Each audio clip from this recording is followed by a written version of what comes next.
सब नीचे ध्यान देना पड़ेगा, वहाँ पर नहीं करना, यहाँ नहीं करना है, करो तो हाथ नीचे करेगा।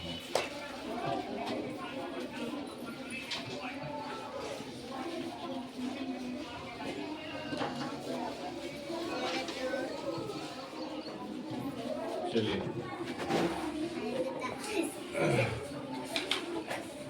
चलिए, all student please see on the board. एक बच्चा का कमेंट आया है कि सर ये क्वेश्चन नहीं बन रहा है, कैसे बनेगा, थोड़ा समझा दीजिए। ठीक है, तो मैं आपको बताना चाहता हूँ कि क्वेश्चन जो है कि आपका बोर्ड मास के बेसिस पे, ठीक है ना, बोर्ड मास पॉइंट रहे, बटा में रहे, ठीक है ना, फ्रैक्शन में रहे, उससे हमको मतलब नहीं है।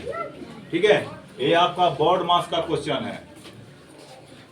तो बोर्ड मास का नियम होता है कि एक में होता है रेखा का काम, और दूसरा में होता है छोटी ब्रैकेट, तीसरा में होता है मंझली ब्रैकेट का काम, चौथा में होता है बड़ी ब्रैकेट का, 5 में होता है का मतलब ऑफ का मिस गुना होता है, 7 में होता है डिवाइड का, 7 में होता है आपका गुना का, 8 में होता है जोड़ का, 9 में होता है घटाव का। ठीक है ना, ये आपको माइंड में हमेशा रखना है, ये हमेशा याद होना चाहिए, तब जाके बोर्ड मास का कोई भी क्वेश्चन आपसे बन जाएगा। तो नियम याद होना चाहिए सबसे पहले। मैं बार बार आप लोग को बोलता हूँ कि नियम सबसे पहले दिमाग में रखना है, आईक्यू में सेट करके रखना है। ठीक है, तब क्वेश्चन बनेगा, वरना नहीं बनेगा। एक में है रेखा का काम, रेखा इसमें है नहीं कहीं, तो आगे बढ़ेंगे। रेखा के बाद है छोटी ब्रैकेट, छोटी ब्रैकेट भी नहीं है, मंझली भी नहीं है, बड़ी का भी नहीं है, भाग है आपका, डिवाइड है आपका। ठीक है, तो डिवाइड में देखना है कि यहाँ पे पॉइंट पे है, पॉइंट में है। तो क्वेश्चन जब बनाएंगे सबसे सिंपल इसका वे है कि फैन बंद कर दीजिए, फैन बंद कर दीजिए। सिंपल इसका वे है कि पॉइंट है तो घबराना नहीं है, क्वेश्चन देख के घबराना नहीं है कि बाप रे बाप पॉइंट में है, बटा में है, कैसे बनेगा, नहीं। नियम याद है, सारा क्वेश्चन आपका बन जाएगा। तो यहाँ पे ध्यान दीजिए, ये आपको नियम आपको याद होना चाहिए बोर्ड मास का। ठीक, शुरू करना है यहाँ से, रेखा से। तो रेखा यहाँ इसमें है नहीं, तो आगे बढ़ेंगे। रेखा के बाद क्या है, छोटी है, नहीं है, तो आगे बढ़ेंगे। मंझली ब्रैकेट भी नहीं है, बड़ी ब्रैकेट भी नहीं है, का भी नहीं है, भाग है, भाग यहाँ है ना, तो भाग का काम करेंगे। तो भाग आपका ये दोनों के बीच है, तो यहाँ आपका पॉइंट में है। तो क्वेश्चन जब बनाएंगे तो पॉइंट को भूल जाएंगे। मान लीजिए आप 42 है सीधे, तो ऐसे भाग देते हैं ना, दायां तरफ, दायां से बायां आते हैं, तो 7 के 6 बार बोलेंगे तो 42 आएगा, 7 6 42, 6 बार बोलेंगे तो 42 आएगा। तो लिख दीजिए 6। अब देखना है कि एक अंक के बाद पॉइंट है, एक अंक के बाद पॉइंट है, बैठा देंगे। उसके बाद है मल्टीप्लाई 6.9।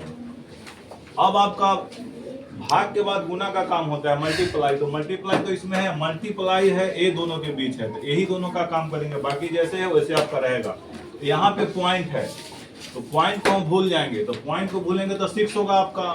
तो 6 और 3 छतरी 18, 18 लिख दीजिए। अब कई अंक के बाद पॉइंट है, एक अंक के बाद, तो एक अंक के बाद पॉइंट यहाँ डाल देंगे। ठीक है, फिर आपका है प्लस 6.9।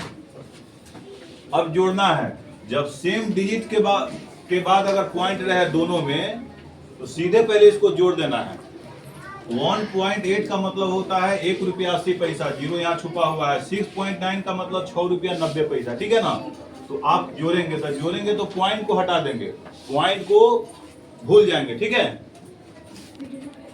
चलिए। तो यहाँ पे अब क्या है, गुना के बाद आपका क्या जोड़ है, तो जोड़, ये तो जोड़ ही है ना, एडिशन है ना। तो जोड़ेंगे तो पॉइंट को हम छोड़ देंगे, पॉइंट को भूल जाएंगे कि पॉइंट है ही नहीं। तो जोड़ेंगे तो क्या होगा, 1 8 है, 1 9, यही होगा। तो 9 8 है 9 कितना होगा, 17 के साथ हासिल ले 2 1 3 होगा, यानी कि 37 आ जाएगा। ठीक है, और कई अंक के बाद पॉइंट है दोनों में, डिजिट आपका सेम है, तो एक अंक के बाद आपका पॉइंट आ जाएगा। ठीक है ना। और जोड़ने का नियम है, ऐसे नहीं जोड़ना है, ऐसे जोड़िएगा तो टाइम ज्यादा लगेगा, टाइम वेस्ट होगा। क्वेश्चन बनाने का मतलब है कि कम से कम समय में आप क्वेश्चन को सोल्व कर दीजिए, ठीक है ना।